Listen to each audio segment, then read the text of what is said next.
وعلیکم پیارے دوستو، کانپور کی وہ شام جو امت کے ماتھے پر ایک بدنما داغ بن گئی ہے، ایک سچی چیخ، ایک کھلا زخم۔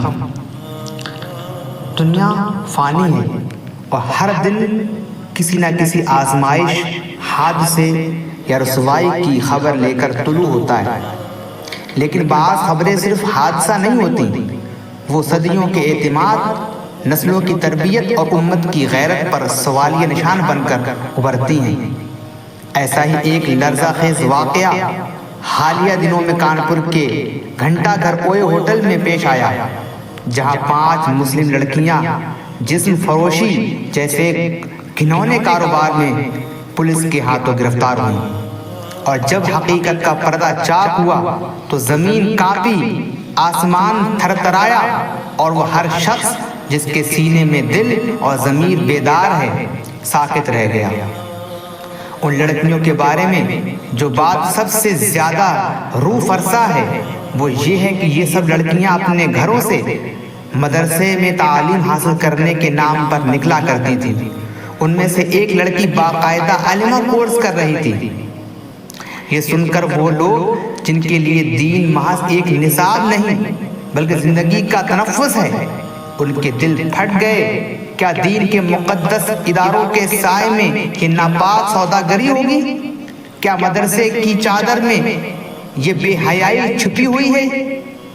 کیا ماں باپ کو معلوم تک نہیں کہ جنہیں وہ دین کی خدمت کے لیے بھیج رہے ہیں وہ کن بازاروں میں قدم اپنا رکھ رہی ہیں؟ مزید شرمناک حقیقت یہ ہے کہ ان لڑکیوں کے ساتھ جو لڑکے پکڑے گئے، اللہ اکبر، ان میں سے 4 ہندو تھے، 4 غیر مسلم تھے اور صرف ایک ہی مسلم نوجوان تھا۔ یہ نہ صرف دینی زوال بلکہ تہذیبی انحطاط کا کھلا منظر ہے کہ آج امت کی بیٹیاں دوسروں کی گود میں بیٹھ کر اپنی عزت بیچنے میں شرمندگی محسوس نہیں کرتی، اور امت کے نوجوان صرف تماشائی بنے ہوئے ہیں۔ یہ وہ لمحے ہیں جہاں غیرت خودکشی کر چکی ہے، ایمان ماتم کر چکا ہے، اور امت محمدیہ کی عزت چیخ چیخ کر اپنی موت کا اعلان کرتی ہے۔ کیا ہم نے کبھی یہ سوچا ہے کہ ہماری بیٹیوں کو اصل میں کس تعلیم کی ضرورت ہے؟ صرف نصاب رٹوا دینے سے کیا وہ صالحہ بن جائیں گی، نیک بن جائیں گی، دیندار بن جائیں گی؟ مدرسے میں داخلہ دلوا کر کیا ہم نے اپنی ذمہ داری پوری کر دی؟ ہرگز نہیں۔ جب تک ہماری بیٹیاں قرآن کی حیا کو نہیں سمجھتی، حدیث کی شرم کو نہیں جیتی ہیں اور صحابیات کے نقش قدم پر نہیں چلتی ہیں، اس وقت تک عالمہ کا کورس، برقعے کا پردہ یا عربی زبان کا فہم انہیں گناہ سے نہیں بچا سکتا۔ دین محض معلومات کا مجموعہ نہیں بلکہ زندگی کی عملی تشکیل کا نام ہے، اور اگر دینی ادارے اس مقصد سے ہٹ جائیں تو وہاں سے فارغ ہونے والی لڑکی عالمہ کم اور فتنہ زیادہ بن جاتی ہے۔ یہ واقعہ صرف 5 لڑکیوں کی گرفتاری نہیں بلکہ یہ امت مسلمہ کی اجتماعی ضمیر پر ایک مذہبی تماچا ہے۔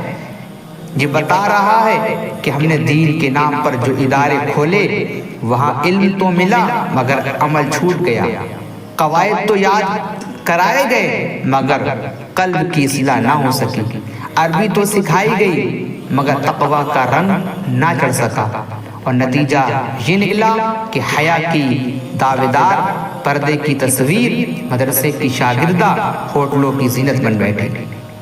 اب بھی وقت ہے، ہمیں بیدار ہونا ہوگا، ہمیں صرف پڑھانے پر نہیں سنوارنے پر زور دینا ہوگا۔ والدین کو اپنی بیٹیوں کو، جو بیٹیوں کی سہیلیاں ہیں، ان کی دوست ہیں، ان کا موبائل اور رویوں اور روزانہ کے معمولات پر گہری نگاہ رکھنی ہوگی۔ مدارس کو صرف امتحان لینے اور سند دینے کی مشین بننے کے بجائے اخلاقی تربیت، روحانی صحبت اور کردار سازی کے مراکز بننا ہوگا۔ ہمیں اپنی نسلوں کو محض اسلامی معلومات دینے کے بجائے اسلامی مزاج دینا ہوگا۔ کیونکہ اگر وہ مزاج نہیں آیا تو علم بیکار ہے، اور بغیر مزاج کے دینی تعلیم بھی دنیا کا دھوکہ بن جاتی ہے۔ آج اگر ہم نے اپنے بچوں کو اور بچیوں کو نہیں سنبھالا تو یاد رکھیے وہ قرآن جسے ہم حفظ کراتے ہیں وہی قیامت کے دن ہمارے خلاف گواہی دے گا۔ وہ مدرسہ جس پر ہمیں فخر ہے وہی روز محشر ہمارے خاندان کے زوال کی فائل پیش کرے گا۔ اے اللہ ہمیں ہمارے گھروں کو، ہماری بیٹیوں کو، ہمارے اداروں کو، ہماری نسلوں کو معاف فرما دے۔ اے اللہ ہمیں محض دیندار نہیں متقی اور باحیا بنا دے۔ ہمیں علم کے ساتھ عمل اور پردے کے ساتھ شعور عطا فرما، آمین یا رب العالمین۔ اس ویڈیو کو تمام امت مسلمہ تک شیئر کریں، شاید آپ کی وجہ سے، ہماری وجہ سے کوئی اسلامی بہن اس تمام گناہوں سے توبہ کر کر اللہ کی بارگاہ میں آ جائے اور یہ عمل اس کا ہمارے لیے باعث نجات بن جائے۔